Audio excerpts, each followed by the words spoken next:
그래서 오늘은 왜 이렇게 밀렸는지, 이번 주에는 어떤 이슈가 있는지, 관련주는 뭐가 있는지, 하루하루 시장이 어떻게 흘러갔는지 이런 부분은 저는 꼭 알고 있어야 된다고 생각하거든요. 허브리핑 안에 시장의 방향성이 다 있습니다. 이게 되게 중요한 내용이니까 꼭 한번 확인해 보세요. 안녕하세요, 반갑습니다. 허브겐셔TV의 한상욱입니다. 금일같이 한번 살펴볼 종목은 두산중공업이고요. 같이 한번 보도록 하겠습니다. 오늘 양시장 전부 다 좋지 못한 모습을 보여줬죠. 저희가 시장 관련된 브리핑은 카카오톡 친구 추가해주시는 분들께 허브리핑 무료로 다 제공해드리고 있습니다. 두산중공업 뿐만 아니라 시장을 알아야지 우리가 투자할 때 성공할 수 있는 거니까 꼭 한 번씩 도움 받아보시고요. 우리 두산중공업 같이 한번 좀 보도록 하겠습니다. 유상증자 이슈가 나와주고 난 뒤 두산중공업은 개파락을 해주고 거래량을 동반해주면서 마감을 했습니다.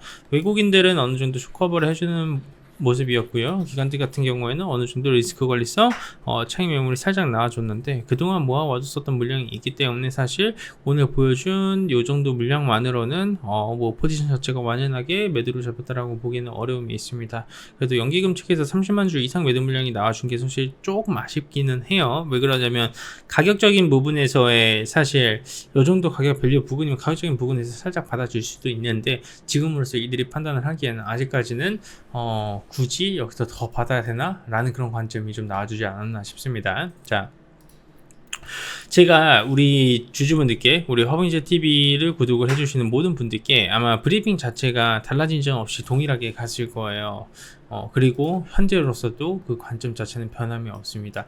유상증자 이슈가 나와주고 주가가 좀 등락폭을 보여준다라고 해서 관점이 변경이 아니에요. 예시를 들어서 단기 관점이라고 했었으면, 단기 매매 관점이라고 했었으면 유증 이슈 나와주고 나서 시초가에 던져야 되는 건데 우리 단기 매매 관점이 아니지 않습니까? 그렇죠? 그렇게 되면 우리는 기본적으로 어느 정도 포지션 자체가 저희 허브인셔TV 주주분들만 해도 실제로 VIP 분들 막 매수가가 7,000원, 9,000원, 만원 이렇게 되신 분들이 상당히 많아요. 그러면 저는 기본적으로 베이스 자체를 고점 매수이신 분들보다 어느 정도 가격 밸류 구간이 이 정도 부분에 형성이 되신 분들한테 좀 브리핑을 올려드릴 건데요. 자, 보세요. 저는 솔직하게 다 말씀드리죠. 제가 생각을 하기에 두산중공업 같은 경우는 18,000원 깰 거라고 봅니다. 네, 18,000원 한번 깨줄 거라고 보고 있는데요. 어차피 이 가격 밴드 아래로 내려가게 되면 어떤 현상이 나와줄 거냐면 이때도 다들 기억하시나요? 첫 번째 유증 때리고 나서 이 첫 번째 유ring 때리고 나서 옆으로 좀 기어가다가 주가 등락폭 자체가 의미 있는 구간을 깨트리고 회복을 해주면서 종고점을 한번 돌파를 해줬죠. 근데 지금 당장 흐름에 정점 돌파를 해주고 이때는 뭐 자전거래로 좀 개별 이슈도 있고 그랬지만 이때 이후로 거의 횡보 구간이 한 6개월에서 7개월 가량 나와주는 모습이었습니다. 그리고 모든 종목은 제가 방송반에서도 많이 말씀을 드렸는데 주가가 매집을 하고 가격 조정과 기간 조정을 거쳐서 올라가는데 평균적으로 소요되는 시간이 6에서 7개월 정도가 됩니다. 그렇게 되면 1, 2, 3, 4, 5개월 차였는데요. 어느 정도 포지션 자리를 잘 잡아가고 있었던 가운데 유중 이슈가 나와주고 거래량이 이렇게 터져준다? 그렇게 되면 기본적으로 우리는 어떤 부분을 생각을 해야 되냐? 잠깐 당황할 필요 없이 그럼 이들이 예전에 상당히 의미부여했었던 가격은 어느 구간이지라고 생각을 해보면 저는 언제나 여러분들께 14,550원과 18,000원 이 두 가지 가격이 정말 중요하다고 말씀을 드렸어요. 18,000원이라는 가격 밴드를 살짝 이탈시키면서 내려와주게 될 경우에는 아마 많은 분들이 공포감에 휘둘려서 물량을 좀 토해내고 이런 공포의 손절매 물량과 더 이상 버티지 못해서 두산중공업 이 계잡주 하시면서 이렇게 떠나신다라고 하시죠. 그런 경우가 상당히 많이 발생이 될 거예요. 왜 그러냐면 그거는 이때도 똑같았어요. 네. 이때 제가 두산중공업을 처음 찍어서 올려드렸을 때도 이때도 마찬가지였었고요. 저는 이 구간에 의미 있는 구간이라고 말씀드렸죠. 이때 이후로 조정폭을 강하게 줬을 때에도 많이들 나가셨고요. 심지어 한 3개월가량 계단식 하락을 해줬을 때는 더 많은 분들이 빠져나가셨습니다. 그리고 이제 버티실 분들만 버티시고 가져간 다음에 이 크기를 드셨겠죠. 그렇게 되면 두산중공업도 지금 페이지를 보자면 지금 상황에서 여기서 물량을 제대로 안 받아줬다라는 뜻은 2만원이라는 가격 밴드에서는 이들이 의미부여를 해준 게 아니에요. 그러면 우리가 기다려야 되는 의미부여 해줄 수 있을 가격은 예전에 상당히 의미가 있었던 이들이 14,550원이라는 가격이 정말 중요하고요. 이 가격 아래에서 매집을 하고 주가를 끌어올리지 않았습니까? 근데 이 주가를 끌어올리게 되면 어떤 결과물이 나와줄까요? 여러분, 이 주가가 이렇게 끌어올려졌어요. 그러면 자전거래를 동반을 하면서 주가를 끌어올릴 수밖에 없어요. 그렇게 되면 14,550원 이하에서 매집을 했었던 물량 또한 주가를 끌어올리면서 평균 단가가 올라가게 되는 겁니다. 그렇죠? 이렇게 평균 단가가 올라가게 되는데 그렇게 되면 우리가 평균적으로 그거 계산했었을 때 대략적인 어림잡아 수치 자체가 뭐 최소 구간 14,550원부터 18,000원이라는 그 구간 자체가 나오게 됩니다. 범위 자체가 상당히 넘죠. 그러면 이 구간에서 제가 어떻게 여러분들께서 분할 매수를 하면서 뭐 일정 구간을 어떻게 맞춰야 되는지에 대해서도 브리핑을 차근차근 앞으로의 영상에서 올려드리도록 할 테니까 구독 좋아요 하시는 분들 꼭 구독 좋아요 하신 다음에 알림 설정까지 해두시고요. 그렇기 때문에 지금부터는 어느 정도 조정폭을 감안을 해야 되고, 내가 물량을 못 채웠다라고 하면 일정 가격 밴드 구간 아래에서는 물량을 채울 수 있는 좋은 기회가 될 거라고 저는 말씀을 드리도록 하고요. 여기에서 어느 정도 내가 너무 고점에서 매수해서 난 손실이 너무 크고 비중까지 커요 라고 하시는 분들 분명히 계실 거예요. 그분들한테 제가 한 가지 말씀드리자면, 고점에서 비중을 크게 들어가셨으면 내가 선택한 그 결과물을 받아들일 필요가 있습니다. 무조건적으로 돈을 더 가져오든가 내 투자금을 늘리든가 아니면 일부 매도해가지고 비중 축소를 하든가, 그거는 내 손가락이 선택을 한 내 매수 버튼은 내 손가락이 결정해서 매수를 했기 때문에 그 결과물에 대해서는 합당하게 내가 받아들여야 될 필요가 있다는 말씀을 드리고 싶어요.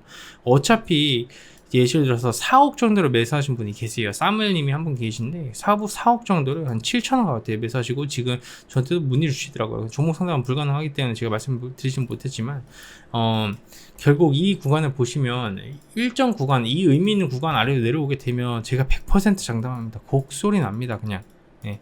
뭐 유튜브 뭐 하루 이틀 찍는 것도 아니고요. 제가 여러분 두산중공업 뭐 일주일 뭐 2주 아니면 뭐 한 달, 두 달, 세 달 이렇게 찍은 것도 아니고요. 그냥 100% 곡소리 나옵니다.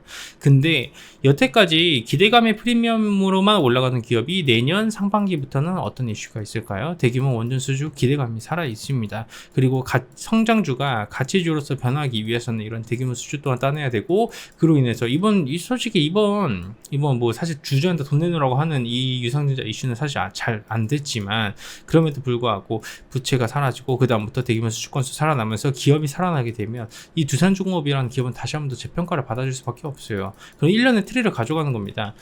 제가 아는 자회사 중 한 곳이 이때 유중 때렸을 때 물량 어마어마하게 모아두고 이때 신유권도 받고 그래가지고 홀딩 해가지고 3만원 이상 구간에서 익시한 걸로 알고 있는데 대박 났죠.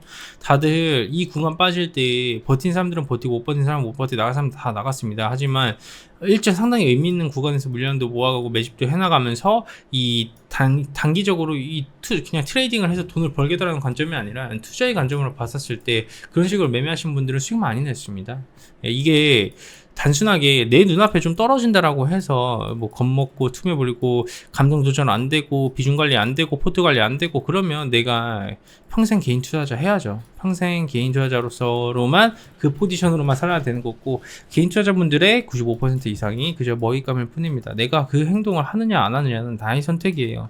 주가가 올라가면 냉정하게 보고 내려가면 더 냉정하게 봐야 되는 게 주식시장 아니겠습니까? 그 주식시장이 현실 아니겠습니까? 그렇죠? 그렇기 때문에 이런 이슈가 나와주더라고 해서 겁먹지 마시고요. 상당히 의미 있는 가격밴드 아래 구간으로 내려와 주게 되면 이들은 어차피 유상증자를 성공시킬 수밖에 없습니다.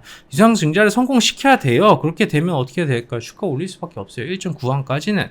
그렇기 때문에 의미 있는 가격권까지 내려와서 여기서 포지션 잡아줄 때 어떻게 대응해 나갈지는 다음 영상에서 제가 계좌 관리하는 방식에 대해서 한번 언급드리도록 하겠습니다. 그리고 유상증자 일정과 유상증자 하는 방법 등등 이런 것도 제가 또 정리를 해가지고 영상에 올려드릴 예정이니까 많은 사랑 부탁드리고요. 영상 보시면서 도움이 되셨다면 구독과 좋아요도 한 번씩 해주시고요. 저희 허브겐지 TV 홈페이지도 꼭 한 번씩 놀러 와주세요. 그리고 다름이 아니라 뭐 두산중공 뭐 하한가 간다, 시초가 12,000원 간다 라는 식으로 말씀하신 분 계셨었는데요. 되게 이제 당황스러운 부분 중 하나가 예를 들어서 두산중공업이 있어요. 두산중공업이 있는데 하한가가 16,150원입니다. 근데 뭐 시초가가 12,000원에 형성이 된다고요?